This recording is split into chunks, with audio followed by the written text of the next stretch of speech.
नमस्ते दोस्तों, आप सबका बहुत बहुत स्वागत है आरडीआई टॉक्स में। मैं हूं मुन्ना आपके साथ और आज मैं एक ऐसे टॉपिक पे बात करने वाला हूं जो कि हमारे जीवन के लिए और हर बच्चे के जीवन में और हर माँ बाप के जीवन में ये बातें बहुत ज़्यादा महत्वपूर्ण है और बहुत ज़्यादा मैटर करती है। दोस्तों, आज मैं आपको एक ऐसी चीज़ के बारे में रूबरू कराने वाला हूँ जिसके बारे में आप तो जानते तो हैं, लेकिन आपके पास उसके बारे में अवेयरनेस की थोड़ी सी कमी है।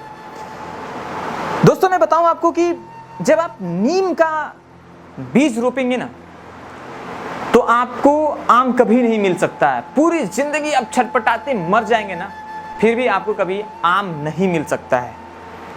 इसी तरह आज के टॉपिक पे मैं बात जो करने वाला हूं इसी से रिलेटेड है। दोस्तों, अगर आप एक पिता हैं, अगर आप एक बच्चे के पिता हैं, तो आप अपने बच्चे की परवरिश कैसे करते हैं ये आपके ऊपर डिपेंड करता है। मैं आपको बताऊं, अगर पिताजी बैठ के टीवी देखें और अपने बच्चे को बोलें कि बेटा तुम जाकर पढ़, तो वो नहीं पढ़ सकता है। अगर पिताजी चिप्स खा रहे हो और बच्चे को बोलें कि फ्रूट्स खा, तो वो नहीं खा सकता है। खाएगा तो, लेकिन कहीं ना कहीं उसके मन में एक विचार चलेगा, यार पापा तो चिप्स खा रहे हैं, मुझे भी चिप्स खाने का मन कर रहा है, मुझे भी चिप्स खाना है। तो इसीलिए कहा जाता है कि आप जैसे करोगे ना, आप जैसे बिहेव करोगे ना आप अपने बच्चों के साथ, वो वैसे ही बनते जाएंगे। अब बहुत बार ये लोग बोलते हैं कि नहीं, कोई ऐसा होता है कि कोई बच्चा अगर गलत काम कर रहा है तो ऐसे लोग बोलते हैं कि इसके माँ बाप की परवरिश अच्छी नहीं है। देखिए, कहीं ना कहीं परवरिश की उसमें मैटर करता है कि आपके माँ बाप का माहौल क्या है, आपके माँ बाप कैसे बात करते हैं आपसे। देखिए, एक बात मैं आपको बताऊं कि कई ऐसे बच्चे हैं जो अपने माँ बाप से बात करने में डरते हैं। क्यों डरते हैं? कभी आप इसके बारे में सोचते हैं? कभी आप अपने बच्चे के दिल की बात सुनने के लिए तरसते हैं? तरसते तो हैं, लेकिन आपका बच्चा अपने दिल की बात आपसे नहीं बताता है। जानते हैं क्यों? क्योंकि कहीं ना कहीं पहले वो आपसे वो दिल की बातें किया और आप उसको डांटे या आप उसके साथ दुर्व्यवहार किए हैं, तभी वो डर रहा है। कई बार आपके बच्चे आपसे सीक्रेट रखते हैं। क्यों सीक्रेट रखते हैं? क्योंकि पहले कोई सीक्रेट आपसे बताया था तो उस पे उसको बहुत ज़्यादा फटकारा मिला था। किसी बच्चे की शौक नहीं होती है, लेकिन कहीं ना कहीं आप देखिए, अगर आप एक पिता हैं, आपका बच्चा छोटा सा है और आप किसी से रेतों में बात करते हैं, आप किसी से मिसबिहेव करते हैं ना, तो कहीं ना कहीं वो कॉपी कर लेगा, आपकी एक्टिंग को वो कॉपी कर लेगा, क्योंकि अभी वो बच्चा है। और वो जैसे जैसे कॉपी करते जाएगा ना, और वही चीज उसके अंदर डेवलप होते जाएंगी और बाद में जाकर आपका बच्चा बिगड़ जाएगा।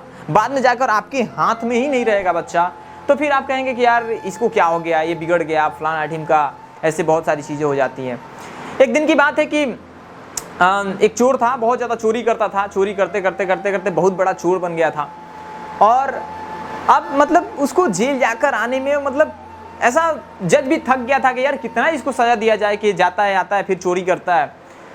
तो अब फाइनल जज का मतलब ये था, जजमेंट था कि अब इसको उम्र कैद की सजा दे दिया जाएगा, पूरी जिंदगी जेल में ही ये सड़ेगा। तो बोला कि मुझे मेरी एक लास्ट ख्वाहिश है, क्या पूरा किया जा सकता है? तो वो बोला, जज बोले कि जी बिल्कुल। तो बोला कि मुझे अपनी माँ से मिलना है।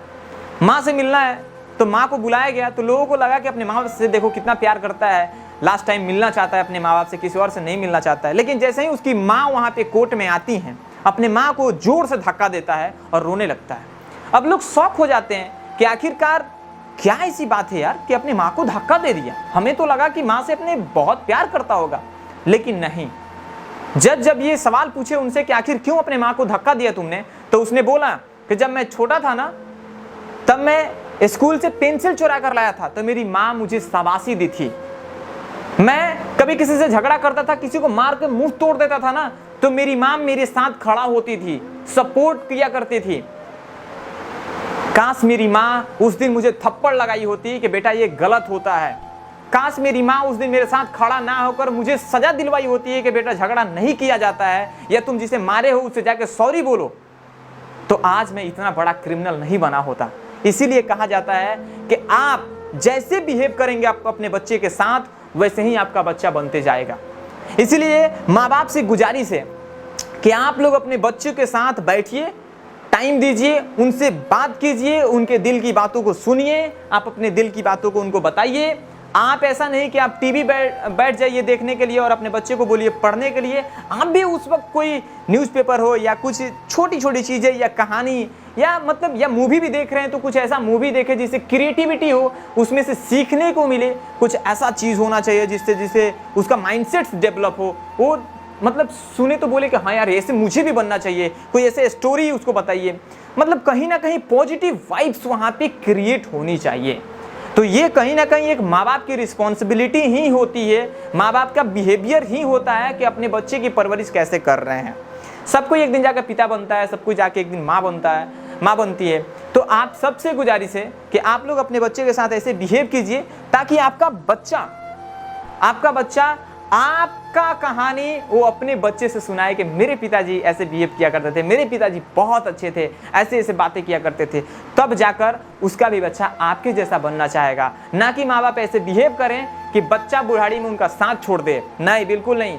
माँ बाप को ऐसे बिहेव करना है, वो उसकी भी ज़िंदगी है, उसकी भावनाओं को समझना है कि वो क्या करना चाहता है, वो कैसे जीना चाहता है। ऐसा नहीं है कि जैसे माँ बाप जिए वैसे ही बच्चा जिए, नहीं। और ये तो हो सकता है ना, माँ बाप तो चाहते हैं ना कि उससे बड़ा बने, तो उसको बड़ा बनने के लिए थोड़ा सा रिस्क चाहिए होता है, रिस्पॉन्सिबिलिटी चाहिए होता है।